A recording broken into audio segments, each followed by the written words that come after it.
Bonjour à toutes et à tous et bienvenue pour votre 4e numéro de Football Club Amateur en partenariat avec Foot 31 et Toulouse FM. Alors aujourd'hui, deux invités en plateau. Tout d'abord Jean-Marie Stéphanopoli, l'entraîneur de Castanet qui évolue en DH. Et puis deuxième partie consacrée à la Coupe UEFA des régions avec Thomas Bossenec. Et Fred, tu vas nous présenter de suite qu'est-ce que cette compétition? Oui, c'est la Coupe des régions UEFA qui concerne toutes les ligues de France. Il y a d'abord un tour éliminatoire au niveau national et ensuite au niveau européen. C'est d'une simplicité infantile. Et la Ligue du Midi est en quart de finale. Il joue demain contre le Nord-Pas-de-Calais. Thomas, dis-nous un peu plus sur... ça fait déjà plusieurs années, toi, je pense que tu es sélectionné, non? Sélectionné non, mais là c'est la première saison où véritablement je suis sélectionné parce que j'étais au niveau au-dessus, CFA, CFA2. Ouais. Donc cette année, en étant à l'AS Muret, j'étais sélectionné, présélectionné d'abord et sélectionné finalement pour rencontrer notre Nord-Pas-de-Calais demain. D'accord, c'est réservé donc aux joueurs qui évoluent en DH, oui. Enfin DH au maximum, quoi, et éventuellement à quelques joueurs qui évoluent en CFA2 aujourd'hui, mais qui ont déjà été sélectionnés en tant que joueurs de DH. Voilà, c'est pour ça que cette année, il y a des joueurs de Cugnot, de Tournefeuille, qui étaient déjà là l'année dernière. Vous jouez le Nord-Pas-de-Calais, est-ce que vous avez déjà fait des matchs? Non, pas encore. Enfin, on a fait des matchs amicaux contre Blagnac, la CFA2, puis la semaine dernière contre la réserve de Blagnac à Castelmoreau. Donc ça nous a permis un peu de nous connaître, trouver des affinités. Et là, demain, on va rencontrer le Nord-Pas-de-Calais qui apparemment est très motivé. Donc on s'attend à un gros match. C'est vrai qu'au niveau amateur, c'est rare en senior d'avoir des sélections. Comment t'abordes ça, toi? Quelle est l'ambiance là entre vous, entre joueurs qui se connaissent bien et pour jouer les uns contre les autres? Ouais, bon, déjà on se rencontre, on se connaît de vue. Pour certains, on se connaît même très bien parce que j'ai eu l'occasion de jouer avec pas mal de joueurs de Cugnot, de Muret. On connaît pas mal de joueurs de Tournefeuille aussi. Donc il y a une très bonne ambiance dans la sélection. Ouais. C'est vraiment un plaisir de se retrouver. Et après, comment on l'aborde? Bon, on essaye de l'aborder comme un match de compétition et essayer de donner le meilleur pour avoir un résultat positif à la fin. Comment le coach Jean-Marie Stéphanopoli aborde ces sélections des joueurs qui partent, qui font des matchs supplémentaires? Je sais qu'il y en a un de Castanet qui s'est blessé. Par exemple, en sélection, c'est Georges Jola qui s'est fait les croisés, donc c'est toujours préjudiciable pour une équipe d'envoyer des joueurs parce que la preuve en est, c'est que Georges s'est blessé. Maintenant, je suis entre deux sentiments, entre le sentiment pour les joueurs où il y a une progression, une valorisation pour le joueur, et puis pour nous, l'équipe en tant qu'éducateur, au niveau de l'état de santé ou de la fraîcheur, même si on est qu'un amateur et que les matchs sont assez espacés, donc au niveau de la fraîcheur, ça joue pas beaucoup, mais donc ça peut être préjudiciable au niveau de l'état de santé pour le groupe. Thomas, une question peut-être. Est-ce que c'est l'occasion, vu que c'est les meilleurs joueurs de la région Midi-Pyrénées qui rencontrent les meilleurs joueurs du Nord-Pas-de-Calais, est-ce que c'est l'occasion peut-être de se montrer pour espérer être éventuellement recruté par un club de CFA2, CFA ou encore mieux? Est-ce qu'il y a cette idée-là? Oui, enfin, pour ma part, non, parce que je pense que j'ai passé l'âge d'être recruté. Même si je pense que pour certains joueurs qui sont notamment jeunes, qui ont 19-20 ans, ça peut être un bon moyen de se faire recruter par des équipes du niveau au-dessus. Donc je sais pas s'il y aura des recruteurs demain ou des observateurs. Mais en tout cas, je pense que si on va loin, si on a la chance de faire une bonne performance, collective d'abord, je pense qu'il y a certains joueurs qui peuvent éventuellement être susceptibles d'être repérés par X club. Voilà. Comment ça se passe à Castanet justement depuis 3 ans? Vous êtes aujourd'hui en DH, vous faites un début de saison correct, sans plus. Vous avez gagné ce week-end, vous revenez dans le top 5. Est-ce que c'est de bon augure pour la suite? J'espère que c'est bon augure. En tout cas, ce que je peux dire moi sur les 3 ans, c'est que ce que je voulais faire, j'avais une politique quand même quand je suis arrivé, j'ai mis une politique en place au niveau de la progression du joueur, la progression du club. Je pense que c'était primordial parce que ce Castanet, vu le constat que j'avais pu faire, stagnait depuis un certain temps. J'ai voulu mettre un peu de jeunesse, un peu de rigueur, un peu de détermination, qui étaient mes valeurs.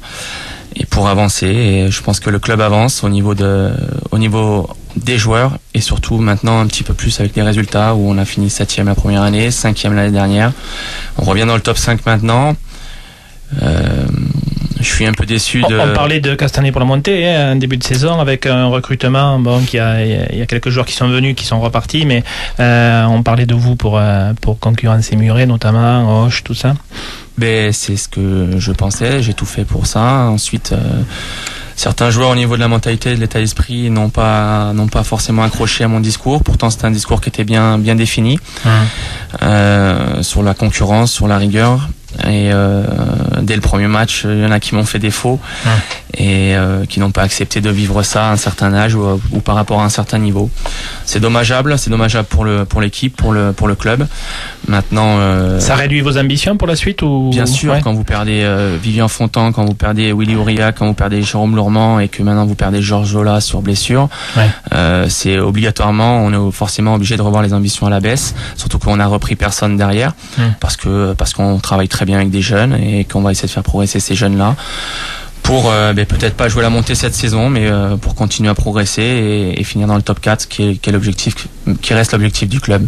Voilà, donc c'est pas pour diminuer mes ambitions, les ambitions du club, c'est tout simplement pour continuer à avancer sereinement et faire progresser ce club. C'est mon ambition, voilà, c'est mes ambitions. Il y a les résultats, je suis un gagneur, mais avant tout la progression. Jean-Marie, est-ce que le fait d'avoir été ancien professionnel, ça facilite ou pas l'écoute d'un discours par une équipe? Sûrement, je le pense, mais ça dure que peu de temps. La vérité d'un entraîneur, c'est ce qu'on peut amener à l'équipe, ce qu'on fait le week-end, nos discours, notre approche des matchs, et ensuite notre approche tactique par rapport à l'équipe.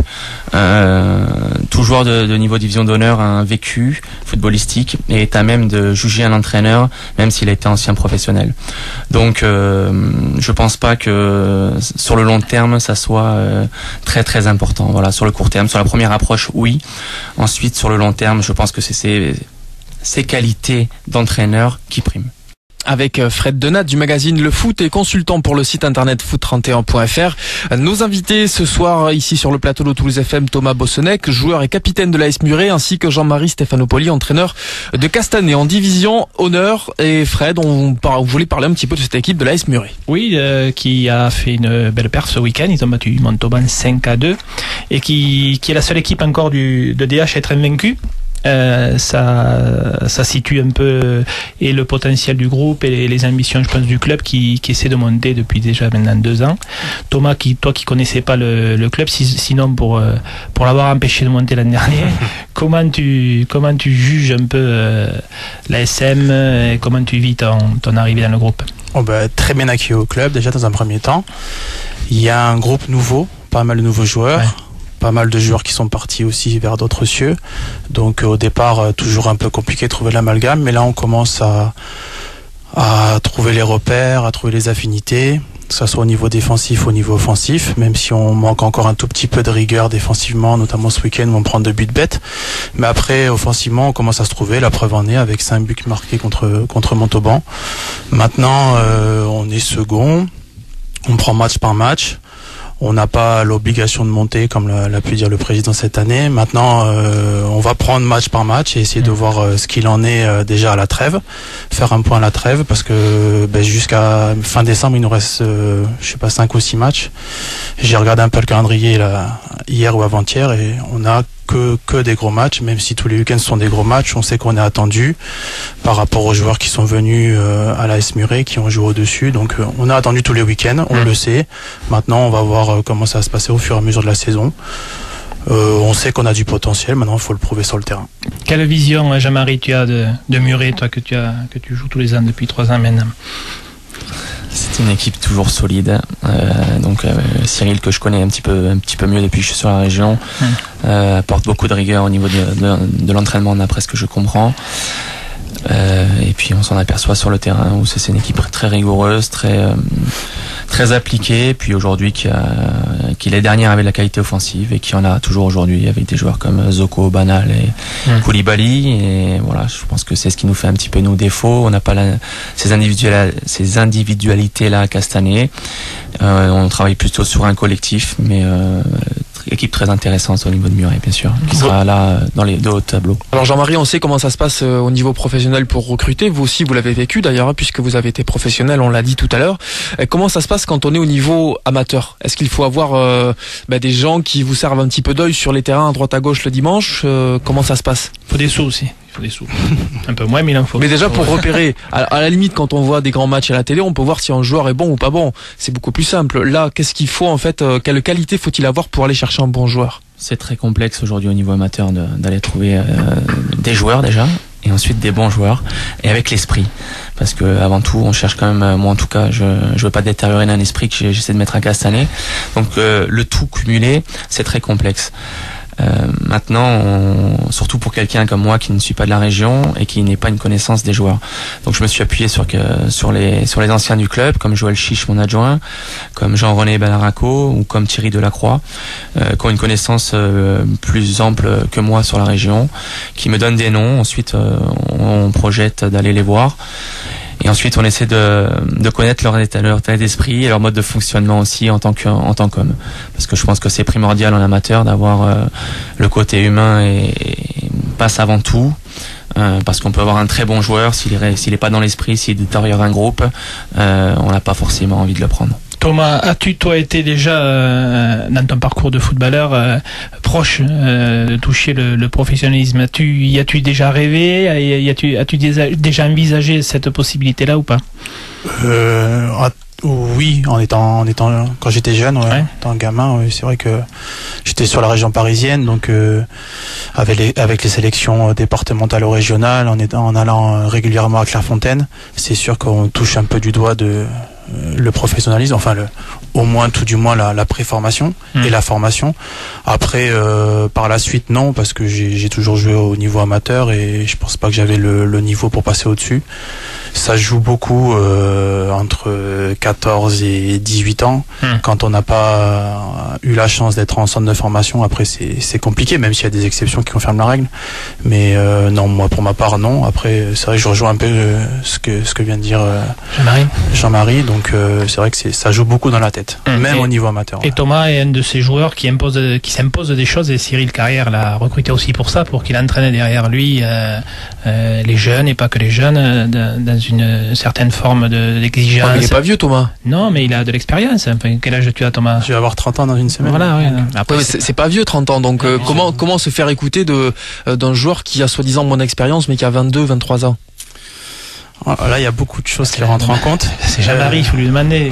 Le management, dans les formations des DEF, non, mais c'est vrai que c'est compliqué. Il doit y avoir des joueurs qui doivent dire qui il est pour me donner des ordres, entre guillemets, quoi. J'exagère un petit peu le trait, mais. Non, exactement. Bon, après, c'est vrai que y a beaucoup de choses qui rentrent en compte. Déjà, bon, quand on est nouveau joueur, on arrive dans un nouveau club comme c'était le cas pour moi à Muret cette année. C'est vrai qu'on m'a demandé d'entrer de prendre mes responsabilités et d'essayer d'apporter un peu ce que j'ai pu vivre dans les différents clubs dans lesquels j'ai été. Donc après, c'est pas se prendre pour un autre, essayer d'apporter ce qu'on a pu voir. Il faut montrer l'exemple, voilà. Comme j'ai pu avoir la chance de rencontrer des joueurs qui m'ont apporté beaucoup de choses quand j'étais un peu plus jeune, et essayer de le faire passer au bon moment, trouver les mots, pas trop monter la voix.